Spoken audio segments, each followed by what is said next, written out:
Hoy nos encontramos en el Cementerio Municipal de Chillán, un espacio que guarda entre sus pasillos parte fundamental del patrimonio, la historia y la memoria de nuestra ciudad.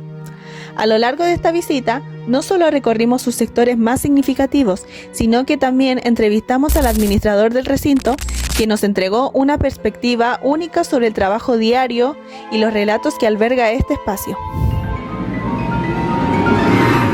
Todo comienza en 1899, cuando el antiguo Fundo Bureo es donado a la Junta de Beneficencia luego de que se creara la Ley de Cementerios Laicos, lo cual dictaba que todos los recintos funerarios administrados por el Estado y la Municipalidad no impedían los entierros por parte del credo, lo que ponía un fin a la fuerte influencia que tenía la Iglesia sobre el Estado. Uno de los momentos más importantes para este cementerio fue el terremoto de 1939, el cual significó un colapso total para la ciudad entera. La magnitud de la tragedia superó la capacidad de los servicios funerarios y obligó a las autoridades a crear una fosa común en el tercer patio para sepultar a los no identificados. El sismo destruyó gran parte de su infraestructura y la fosa común alberga hoy a gran parte de los fallecidos de la catástrofe más mortífica en la historia de Chile. En la actualidad, este espacio funciona como un sitio de memoria histórica para la ciudad. El recinto está distribuido en 3 patios. El primero ha sido siempre de carácter perpetuo y su construcción es la más antigua de todas. En el segundo patio, las sepulturas eran arrendadas temporalmente, hasta el año 1942, que pasó a ser totalmente permanente dentro del cementerio. Y por último, el tercer patio, el cual es donde se encontraban las fosas comunes antiguas, espacio que por respeto no ha sido construido. Se estima que en él hay más de 5.000 muertos, aunque no fue hasta el año 1965 que se levantaron tumbas frente a dicho espacio. Actualmente, el director del cementerio es Hernán Hernández García, aunque anteriormente el cargo fue ocupado por Gustavo Martín Solar y en años previos por José Rubilar. La mente humana no tolera el vacío ni lo inexplicable. Cuando la realidad nos supera o nos falta información, la psicología nos lleva a crear mitos para intentar dar sentido al miedo. Ejemplos de esto puede ser la leyenda del árbol embrujado, el pescado loco o la historia y así la tragedia de las almas del terremoto de 1939. En el presente se encuentran aproximadamente 250.000 personas enterradas, considerando que aquí en Chillán hoy en día existen alrededor de 200.000 personas. Además de que es aquí donde descansan figuras tan fundamentales para la cultura chilena, como lo son el pianista Claudio Rao, el poeta Gonzalo Rojas, la escultora Marta Colvin, el tenor Ramón Minay, entre muchos otros, los cuales son importantes para la historia de Ñuble y Chile. Y como dato interesante, a medida que recorríamos el cementerio nos percatamos de que habían códigos QR en los lugares más emblemáticos del recinto, el cual, al escanearlo, nos contaba la historia de personajes famosos que descansaban ahí. A continuación tuvimos la oportunidad de conversar con José Pastel Jorquera, administrador del Cementerio Municipal de Chillán, quien nos compartió su experiencia a través de su punto de vista, respondiendo a todas nuestras preguntas. Ya, primero, ¿cuál es su nombre completo? Mi nombre es José Pastel Jorquera. ¿Qué rol cumple acá en el cementerio? Yo soy el administrador del cementerio. El administrador de este cementerio como el de Quinchamalí. ¿Hace cuántos años que está ejerciendo aquí en el cementerio municipal? Bueno, yo en el cementerio cuando llevo poco tiempo. Llevo 6 años y medio aproximadamente. Casi 7.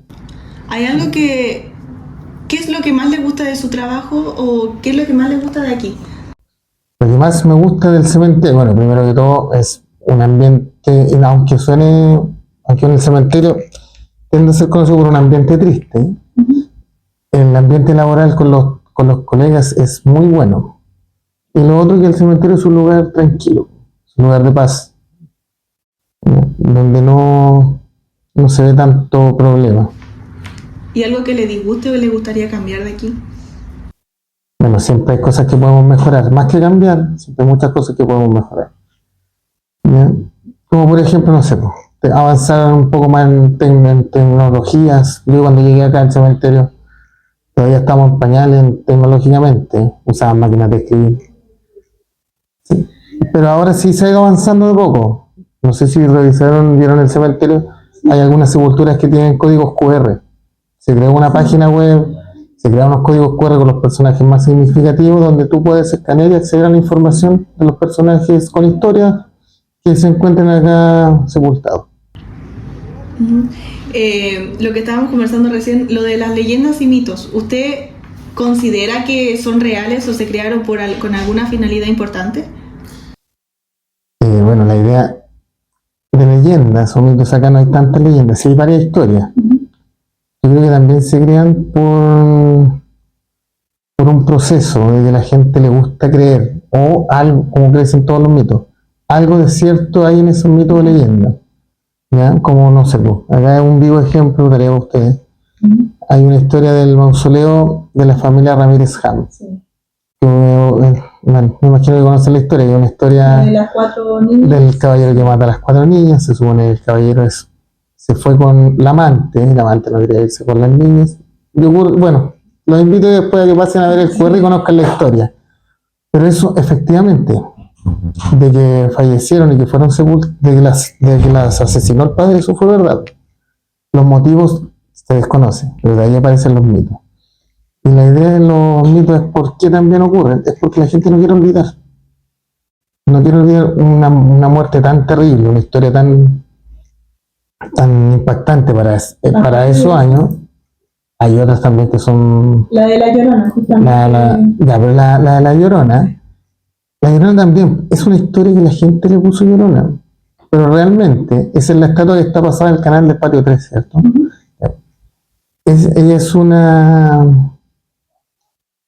Lo que representa ella es una estatua de Helga Jufer, y lo que representa ella es el caos del terremoto del 39.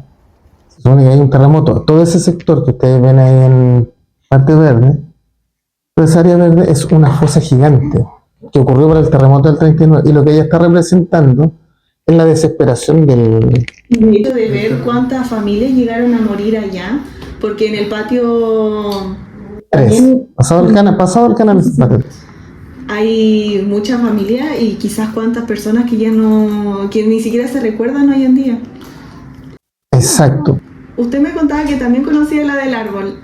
Sí, la historia del árbol. Se supone que dentro de ese árbol se ve como un niño. He escuchado, de hecho... Sí, porque también se utilizaba para brujería, y que de hecho se dice que un guardia encontró en las cadenas una lengua de vacuno con una escritura adentro en cinta roja. No, esa historia no la he escuchado nunca. De verdad que eso no. Pero sí, los mitos existen y también existen por ciertas cosas. Una de las cosas que yo acá no he visto, porque yo principalmente no he visto nada paranormal, pero sí he visto muñecos enterrados con clavos que después los tiran, o mucha gente que viene y quiere sacar tierra. Porque no sé si han escuchado ese mito de que si tú te llevas tierra de cementerio a tu casa y te tiran tierra de cementerio es malo. O cuando se van, otro mito, cuando se van de la casa, cuando se van de acá se tienen que sacudir bien los pies para no pisar la tierra del cementerio. Y yo creo que esos mitos también, o esas teorías, ocurren principalmente porque la gente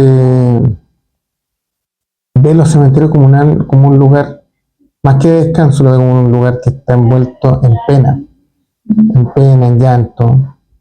Bueno, este es el lugar donde uno viene a dejar a sus familiares, y por lo mismo después ocurre eso. Van y te sacan tierra o te tiran tierra, porque es una tierra de dolor. ¿El del pescado loco lo conoce? Esa historia sí la conozco. Esas son justo las 3 historias que estábamos investigando. La historia del pescado loco es muy conocida, ¿no? Es el caballero que hizo necrofilia. Ya. Ese también es un mito. Yo, por ejemplo, cuando llegué acá también consulté harto por esa historia. Efectivamente, la tierra creo que está un poco removida, pero nunca se desenterró, nunca se evidenció eso. Nunca nadie vio eso. Pero también parte de esa misma historia del pescado loco, porque todos creen que efectivamente llegó, la desenterró, tuvo relaciones con pero no había una evidencia de eso. Sí se veía que se excavó un poquito, pero no es que se haya desenterrado. Pero son las historias que son las más conocidas, de hecho las mismas que me dijiste. De hecho, mi niña, bueno, la invito a usted y a los compañeros que puedan ver esto en algún momento. Acá en el cementerio también se hacen visitas nocturnas. Sí, se establece. Son súper buenas. Están orientadas a la parte cultural más que a la parte tétrica. ¿Ya? Esa la organiza la Dirección de Turismo. Traen personajes, traen actores. ¿Ya? Traen personas que dramatizan y personifican a cada uno de los personajes. Y es súper entretenido. Se hace de noche, el cementerio se ilumina. Así que en ese sentido te recomiendo que es una experiencia bien, bien entretenida y durará, no sé, 30 o 40 minutos. De hecho, supuestamente, por investigaciones que también hicimos, vimos que existen en Chillán más personas muertas y enterradas en este cementerio que vivos. Que hay aproximadamente 207 personas vivas y que aquí, bueno, usted dijo que no sabía exactamente. No se sabe, pero se asume que son más de 250.000. Sí, eso mismo. Sí, exactamente es difícil, mi niño, por lo que te explicaba en un comienzo. La ley de cementerios comenzó en el gobierno de Balmaceda. Este cementerio aproximadamente es del año 1880 y esto partió como un cementerio de beneficencia. Ya, y en aquellos años todavía no se mantenía un registro. ¿Y qué es lo que más confunde nuestro registro? El mismo terremoto del 39. En el terremoto del 39 se perdieron muchos registros. Efecto del terremoto. Se aplastaron, se perdieron y registros de eso no está. Y en esos años, quien administraba el cementerio municipal era el Servicio de Salud. Después, recién en 1983, entre el 83 y el 85, asumió la administración la municipalidad. Y en eso, sí, pues nosotros, como te decía, en eso ahí tratamos de empezar a digitalizar toda la información que teníamos. Pero existen años que se perdió. A lo largo de este recorrido, hemos sido testigos de las innumerables historias, leyendas y recuerdos que descansan en este lugar sagrado. El Cementerio Municipal de Chillán no solo es un depósito de memorias, sino un reflejo vivo de la identidad y la evolución de nuestra comunidad. Queremos expresar nuestro profundo agradecimiento al administrador José Pastén Jorquera del cementerio por su tiempo, su dedicación y su perspectiva única. Gracias por permitirnos explorar este espacio con el debido respeto y por compartir con nosotros la importancia histórica y cultural que representa.